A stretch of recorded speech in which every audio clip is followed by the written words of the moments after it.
Leksjon 1. Sjokoladekake. Jeg lagde en sjokoladekake med lag karamell og en vaniljesmørkremfrosting. Det høres helt herlig ut. Hvordan klarte du det? Det krevde litt innsats, men resultatene var verdt det. Jeg er sikker på at det ser like bra ut som det høres ut. Det gjør det virkelig. Jeg gleder meg til å dele det med alle. Har du en favorittdel av kaken? Karamellagene er min favoritt, gir en god smak. Jeg vil gjerne prøve det. Spar meg en bit, vær så snill. Jeg vil. La oss feire med kake snart. Leksjon 2. Tavleirritasjoner. Noen ganger knirker krittet når hun skriver på tavlen. Den lyden kan være ganske irriterende. Jeg er helt enig. Vi dekker ofte ørene våre. Det er morsomt hvordan visse lyder kan være distraherende. Ja, har du noen gang sett læreren legge merke til det? Det tror jeg hun har, men hun fortsetter å skrive. Kanskje hun er vant til det nå? Det må være vanskelig å unngå den støyen i et klasserom. Faktisk, kanskje de bør vurdere å bruke markører i stedet. Leksjon 3. Karrieremål. Jeg har tenkt mye på karrieremålene våre. Har du tenkt på din? Ja, jeg vurderer å satse på en karriere innen teknologi. Det er et spennende felt. Hva fikk deg til å bestemme deg? Jeg elsker hvordan teknologi påvirker livene våre. Det gjør det absolutt. Ser du på spesifikke programmer? Ja, jeg forsker på forskjellige universiteter for informatikk. Høres ut som en solid plan. Jeg ønsker deg alt godt. Takk skal du ha. Jeg setter pris på støtten din. Leksjon 4. Lære et musikkinstrument. Ja, jeg spiller gitar. Det har vært en hobby for meg i årevis. Det er fantastisk. Jeg har alltid hatt lyst til å lære meg gitar. Det er et så allsidig instrument. Jeg er enig. Hva inspirerte deg til å begynne å spille? Jeg ville bare uttrykke meg gjennom musikk. Musikk er en fantastisk uttrykksform. Spiller du noen instrumenter? Jeg lærer piano, men jeg vil gjerne prøve gitar også. Kanskje vi kan ha en jam session en dag. Leksjon 5. Hold deg motivert. Det kan være vanskelig å holde seg motivert, spesielt i travle tider. Jeg er enig. Noen råd om hvordan vi kan holde humøret høyt? Å sette små oppnåelige mål er en utmerket strategi. Det høres nyttig ut. Å feire små gevinster holder oss oppmuntre. Ja, det er viktig å anerkjenne fremgangen vår uansett hvor liten. Jeg burde begynne å notere prestasjonene mine i en journal. Det ville være gunstig. Refleksjon kan øke motivasjonen. Takk for tipsene. Jeg vil definitivt prøve dem ut. Sammen kan vi holde hverandre ansvarlige.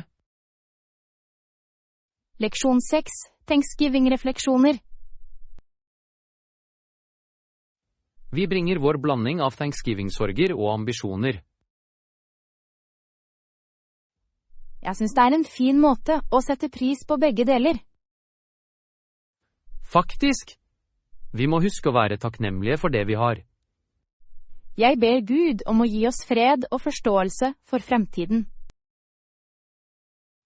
Nøyaktig. Det er viktig å omfavne håpet også. Måtte refleksjonene våre føre oss til positive handlinger. Jeg håper vi kan fremme vennlighet og kjærlighet denne sesongen. Skål for det! La oss spre glede i våre lokalsamfunn. Sammen kan vi gjøre en forskjell. Leksjon 7. Vaskerom. Det er et vaskerom i kjelleren i bygningen min. Det er praktisk. Hvilke apparater har de? Det er vaskemaskin og tørketrommel tilgjengelig for beboerne. Perfekt. Hvitvasking hjemme gjør livet så mye enklere. Faktisk! Jeg liker å kunne vaske når jeg trenger det. Har du opplevd noen problemer der nede? Ikke i det hele tatt. Alt har fungert greit. Godt å høre. Jeg kan ikke vente med å bruke disse fasilitetene. La oss planlegge en vaskedag sammen snart. Leksjon 8. Historisk betydning. Dette området spilte en viktig rolle i både den amerikanske uavhengighetskrigen og krigen i 1812. Det er fascinerende. Jeg vil gjerne lære mer om det. Historien her er rik på historier om mot og motstandskraft. Ja, hvert landemerke har en historie å fortelle. Har du besøkt noen historiske steder relatert til disse hendelsene? Det har jeg ikke ennå, men jeg vil gå. Vi bør planlegge en historisk tur sammen. Det høres fantastisk ut. La oss samle mer informasjon først. Jeg er spent på å dykke inn i historien vår. Leksjon 9. Handle klar. Det er en god idé. La oss begynne å bla gjennom denne delen. Jeg er helt enig. Hva med denne røde kjolen? Liker du det? Ja, fargen er fantastisk. Det ville se fantastisk ut på deg. Takk skal du ha. Jeg tror det vil komme med en uttalelse på arrangementet. Skal jeg ta den for deg og prøve på? Ja, vær så snill. Jeg vil gjerne se hvordan det passer. Jeg er sikker på at det vil se fantastisk ut. La oss utforske flere alternativer i denne delen også. Absolutt. Å finne det perfekte antrekket er alltid morsomt. Leksjon 10. Favorittklassikere. Jeg elsker klassikere som Pride and Prejudice og To Kill a Mockingbird. Det er utrolige valg. Hva liker du mest med dem? Dybden av karakterene og deres kamper er fengslende. Absolutt. De tar for seg tidløse temaer. Jeg setter også pris på skrivestilen til disse forfatterne. Ja, klassisk litteratur har en unik sjarm og skjønnhet. Hvilke andre klassikere synes du vi bør lese sammen? Kanskje 1984 eller Brave New World? Gode forslag. La oss legge dem til leselisten vår. Leksjon 11. Budsjettbekymringer. Budsjettet ditt for dette prosjektet er litt høyere enn jeg forventet. Ja, jeg la merke til det også. Finnes det billigere alternativer? Jeg tror vi kan finne alternativer som passer vårt budsjett bedre. Det ville være lurt. Det er viktig å administrere utgifter. Å søke etter rabatter og salg kan gi gode resultater. Utmerket idé.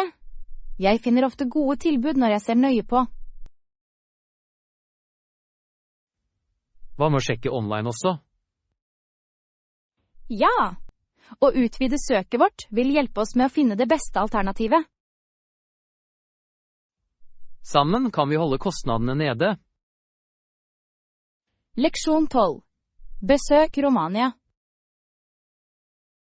Du bør besøke Bran Castle i Romania. Jeg har hørt om det. Den er kjent assosiert med Dracula. Ja! Historien og legenden rundt det er fengslende. Den står på listen over steder å se. Slottets arkitektur ser fantastisk ut på bilder. Jeg gleder meg til å utforske de uhyggelige hallene. Det ville være en minneverdig opplevelse for deg. Jeg er spent på å omfavne skjermen til Romania. La oss planlegge en tur sammen en dag. Leksjon 13. Gleden ved sport. Jeg setter pris på den lekne siden av sport, som maratonløping. Dette kan virke rart, men jeg er enig. Det fremmer fellesskapet og oppmuntrer til kondisjon. Ja, energien på disse hendelsene er smittsom. Hva liker du mest med å delta? Spenningen ved å presse grensene mine og oppnå personlige høyder.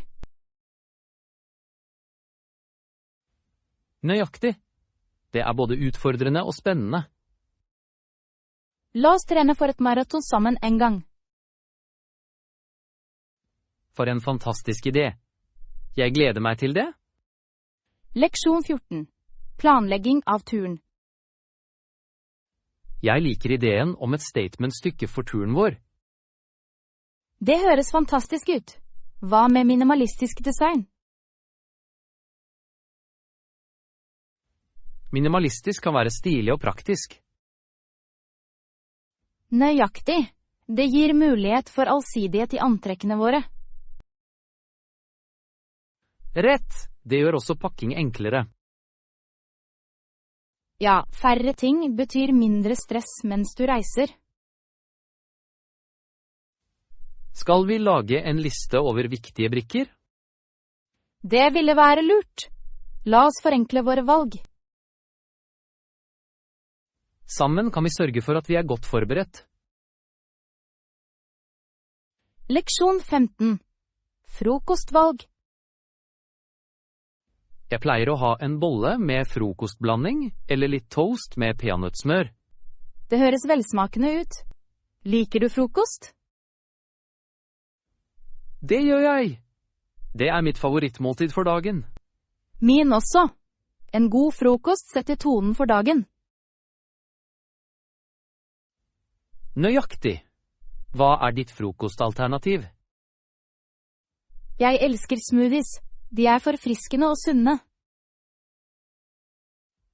Smoothies er kjempebra. Jeg burde prøve å lage dem. Det burde du absolutt. De kan være veldig allsidige. Jeg gleder meg til å eksperimentere med nye oppskrifter. Leksjon 16. Beslutninger om shopping. Flott! Hvilken tror du ville være det bedre valget? Jeg tror den blå kjolen passer deg godt. Jeg liker det alternativet også. Det samsvarer med stilen min. I tillegg er det perfekt for anledningen vi deltar på. Ja! Jeg vil se best mulig ut. Du vil! Skal vi prøve det først? Det er planen. La oss gå til prøverommet. Gleder meg til å se hvordan det ser ut på deg. Meg også. La oss sørge for at jeg ser fantastisk ut. Leksjon 17. Å smake på frukten. Solen skinte da jeg bet i frukten.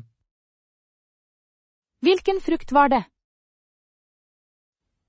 Det var en moden fersken. Saften var søt og sterk. Det høres herlig ut. Frisk frukt er best. Jeg er helt enig. Ingenting kan sammenlignes med naturlig sødme. Spiste du det ute? Ja! Sollyset gjorde opplevelsen enda morsommere. For en perfekt måte å nyte en sommerdag på. Jeg vil se etter mer moden frukt denne sesongen. Leksjon 18. Møtefrister. Vi må sende inn forslaget innen neste mandag. Ja, tidsfrister er avgjørende for å holde oss på sporet. Jeg mener vi bør lage en tidslinje for å håndtere oppgavene våre. Det høres ut som en smart strategi. Det vil bidra til å unngå stress i siste øyeblikk. Avtalt. Jeg foretrekker å planlegge fremover når det er mulig. Hva med å dele oppgavene for å bli mer effektive? Det ville fungere bra. Teamarbeid får drømmen til å fungere. La oss begynne å skissere forslaget vårt i dag. Leksjon 19. Kulinariske eventyr. Vi kan prøve lokal mat og snorkle. Høres ut som en perfekt plan. Jeg gleder meg til å smake på forskjellige smaker. Heller ikke meg. Mat er et høydepunkt på reiser. Hvor lang tid tror du vi bør bruke på hver aktivitet? Kanskje noen timer for snorkling, så en rolig middag? Det er en flott balanse. Det gir tid til å nyte begge deler. Jeg er spent på eventyret fremover. Det er jeg også. La oss sørge for at vi har alt planlagt. Leksjon 20. Mindfulness i økonomi. Definitivt. Det er viktig å være oppmerksom på økonomien vår. Jeg er helt enig. Budsjettering bidrar til å unngå stress. Hvilke strategier bruker du for å styre økonomien din? Jeg sporer utgiftene mine nøye og holder meg til et budsjett. Det er smart. Jeg burde begynne å gjøre det. Det er en skikkelig øyeåpner når du ser hvor pengene dine går. Jeg antar at det må hjelpe til med å ta bedre valg. Absolutt. Økonomisk bevissthet fører til trygghet. La oss støtte hverandre i å nå våre økonomiske mål. Leksjon 21. Forbli motivert. Det kan være vanskelig å være motivert noen ganger. Jeg er enig. Har du noen råd til det? Jeg foreslår å dele oppgaver i mindre, håndterbare mål. Det høres smart ut. Å feire små seire kan holde ånden høy.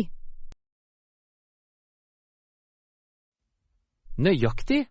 Å anerkjenne fremgang gjør en stor forskjell. Det gjør det virkelig. Har du noen personlige mål du jobber med? Ja, jeg fokuserer på å forbedre kondisjonen min. Det er flott. Trening er viktig for velvære. La oss oppmuntre hverandre med våre mål. Leksjon 22. Reflektere over takknemlighet. Vi bringer vår blanding av Thanksgiving-sorger og ambisjoner. Det er viktig å reflektere over begge deler, er det ikke? Jeg ber om at vi kan spre fred og forståelse. Absolutt. Takknemlighet bidrar til å fremme positivitet i livene våre. Hva er du takknemlig for i år? Jeg er takknemlig for familien og vennene mine. Dette er virkelig store velsignelser. Ja, og vi bør sette pris på dem hver dag. Sammen, la oss styrke en holdning av takknemlighet. Leksjon 23. Søker hjelp. Er det noe spesifikt du trenger hjelp med akkurat nå? Jeg vil sette pris på litt hjelp til å planlegge vår kommende tur. Selvsagt. Hvilke detaljer vurderer du? Jeg tenker på reiseruten og destinasjonene. Det høres spennende ut. Har du noen steder i tankene? Ja. Jeg vil utforske historiske steder og nyte lokal mat. Det er gode valg. Skal vi lage en sjekkliste? Ja, det vil holde oss organisert. Takk for hjelpen. Sammen kan vi planlegge en uforglemmelig tur. Leksjon 24. Skreddersømserfaring. Jeg jobbet i skredderbutikken i nesten et år. Det høres interessant ut. Hvordan var opplevelsen? Det var en god opplevelse og hjalp meg med å utvikle ferdigheter. Jeg vedder på at du lærte mye om mote og design. Ja, det gjorde jeg. Jeg likte å jobbe med forskjellige stoffer. Jeg vil gjerne lære skreddersømferdigheter også. Du bør prøve. Det kan være ganske givende. Jeg vil vurdere å ta et kurs snart. Gleder meg til å se dine kreasjoner. Leksjon 25. Transportservice. Bussen henter ved hotellinngangen til angitt tidspunkt. Det er praktisk. Hvor punktlig er tjenesten? Generelt er det ganske pålitelig. Jeg har brukt det flere ganger. Godt å vite. Det vil gjøre reisen vår enklere. Ja, vi kan fokusere på å nyte turen i stedet for å bekymre oss for transport. Skal vi planlegge timeplanen vår rundt det? Absolutt. La oss koordinere aktivitetene våre deretter. Det høres veldig organisert ut. Jeg setter pris på din omtenksomhet. Jeg er glad for å hjelpe til med at alt går greit. Leksjon 26. Nødberedskap. I tilfelle en reell nødsituasjon er det avgjørende å føle seg trygg. Jeg er helt enig. Forberedelse er nøkkelen til trygghet. Var det noen områder der du følte deg usikker tidligere? Ja, noen ganger lurer jeg på om jeg kunne reagere effektivt. Det er forståelig. Trening kan virkelig bidra til å bygge selvtillit. Nøyaktig. Jeg bør vurdere å ta et førstehjelpskurs. Det er en fantastisk idé. Det utstyrer deg med viktige ferdigheter. Takk for forslaget. Jeg vil se på lokale klasser. Sammen kan vi sørge for at vi begge er godt forberedt. Leksjon 27. Baderomsetikette. La oss ikke gå på badet og bytte på å bruke det. God idé! Deling er nøkkelen til en harmonisk livssituasjon. Jeg er enig. Det er viktig å respektere hverandres tid. Ja! Litt tålmodighet går langt. Hva med å sette en morgenplan? Det ville fungere bra. En liten organisering er nyttig. I tillegg vil det gjøre morgenene våre jevnere. Perfekt! Jeg vil utarbeide en foreløpig tidsplan for oss. Flott! La oss sørge for at vi begge har nok tid. Leksjon 28. Finne håp. Det er håp selv i krigens fiasko. Ja, det er et komplekst tema. Hva tror du? Jeg tror det er kilder av håp i den store kampen. Absolutt. Motstandskraft oppstår ofte fra motgang. Det viser styrken til den menneskelige ånd. Ja! Vi kan lære verdifulle leksjoner om fred, La oss fokusere på å bygge en mer medfølende verden. Sammen kan vi fremme forståelse og forsoning. Faktisk, håp er en sterk motivator for endring. Leksjon 29. Hotellbestilling. Bør jeg bestille hotell på forhånd? Absolutt. Det er alltid bedre å ha innkvartering sikret. Jeg er enig. Bestillinger i siste øyeblikk kan være stressende. I tillegg kan tidlige bestillinger spare penger også. Har du funnet noen steder du liker? Ja, jeg har sett noen få alternativer som ser lovende ut. La oss sammenligne dem og ta en beslutning snart. Høres ut som en plan. Jeg tar med notatene mine til møtet vårt. Perfekt. Sammen finner vi den beste passformen. Leksjon 30. Reise med tog. Tog er praktiske for å reise mellom byer. Ja! De gir en behagelig måte å utforske på. Har du noen gang vurdert å få et jernbanepass? Jeg har. Det kan gjøre reisen mye rimeligere. Nøyaktig. I tillegg er naturen fantastisk langs rutene. Det er sant. Jeg elsker å se landskapet endre seg. La oss se på togplanene for turen vår. Ja. Tidlig planlegging vil absolutt forbedre opplevelsen vår. Jeg kan ikke vente på eventyret vårt. Leksjon 31. Forbedring av kommunikasjon.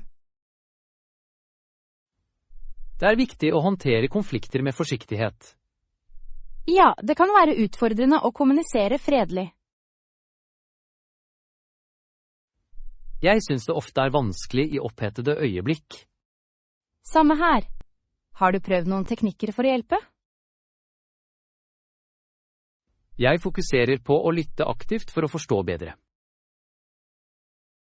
Det er en flott tilnærming. Å lytte fremmer empati. Jeg tror også tålmodighet spiller en viktig rolle. Absolutt. Det kan bidra til å redusere spenningen. Sammen kan vi forbedre kommunikasjonsferdighetene våre.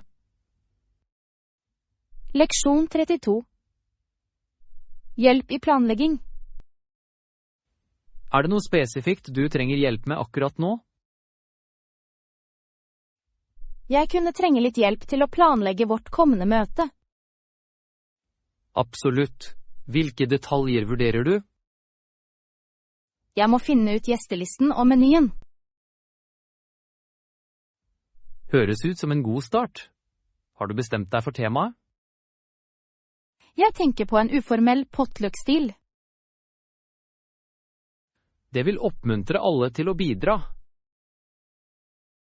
Ja, og det gir et personlig preg på samlingen. La oss lage en liste over potensielle retter. Leksjon 33. Skreddersømserfaring. Jeg jobbet i skredderbutikken i nesten et år. Det høres ut som en fantastisk opplevelse. Hva lærte du? Det hjalp meg med å forstå stofftyper og tilpasningsteknikker. Jeg vedder på at du utviklet noen gode ferdigheter der. Ja, faktisk. Jeg likte å lage tilpassede brikker for kunder. Det må ha vært givende å se deres tilfredshet. Absolutt. Skreddersøm er både en kunst og en vitenskap. Jeg vil gjerne lære mer om det en dag. Du burde. Det kan være utrolig tilfredsstillende. Leksjon 34. Nødberedskap. Er det noe spesifikt du trenger hjelp med akkurat nå? Legg igjen en melding på maskinen, så kommer jeg tilbake til deg. Det er en god måte å administrere samtalene dine på. Det holder ting organisert. Ja, jeg synes det reduserer stress, når jeg vet at jeg kan svare senere. Nøyaktig. Det lar deg fokusere på den nåværende oppgaven. Bruker du ofte denne metoden? Jeg prøver å legge igjen en melding er så mye mer effektivt. Jeg er helt enig. Det minimerer også distraksjoner. Sammen kan vi implementere effektive kommunikasjonsstrategier. Leksjon 35. Koordinering og planlegging. Er det noe spesifikt du trenger hjelp med akkurat nå? Jeg har vurdert hvordan jeg skal koordinere alt for samlingen vår. Det høres spennende ut. Hva trenger du hjelp med først? Jeg må etablere en tidslinje for å sende ut invitasjoner. Kanskje vi kan fullføre gjestelisten først? Ja, det vil være fornuftig. Det vil hjelpe oss med å bestemme hvor mange invitasjoner vi skal sende. Flott! La oss starte denne prosessen nå. Takk for hjelpen. Jeg setter virkelig pris på det. Det er min glede. Sammen skal vi gjøre dette til en suksess.